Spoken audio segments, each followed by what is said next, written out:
This proverb, Physician, heal thyself, whatsoever we have heard done in Capernaum, do also here in thy country.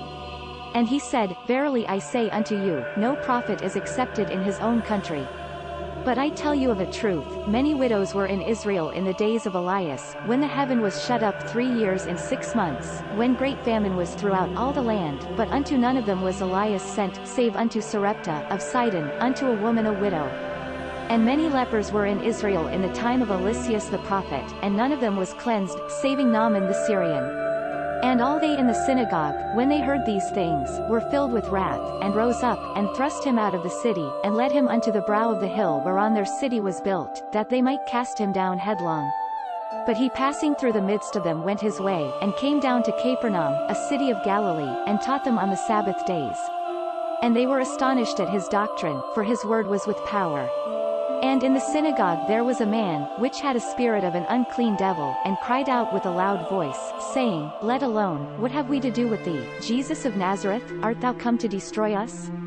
I know thee who thou art, the Holy One of God. And Jesus rebuked him, saying, Hold thy peace, and come out of him.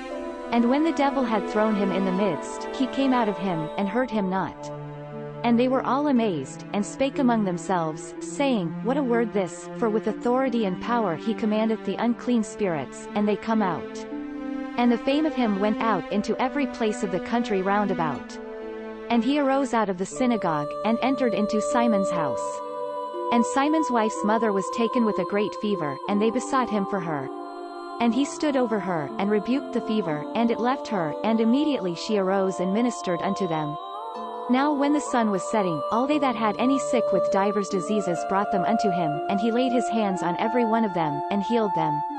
And devils also came out of many, crying out, and saying, Thou art Christ the Son of God. And he rebuking suffered them not to speak, for they knew that he was Christ. And when it was day, he departed and went into a desert place, and the people sought him, and came unto him, and stayed him, that he should not depart from them. And he said unto them, I must preach the kingdom of God to other cities also, for therefore am I sent. And he preached in the synagogues of Galilee. This content was provided by angelotricarico.com. Subscribe to the channel for more stories.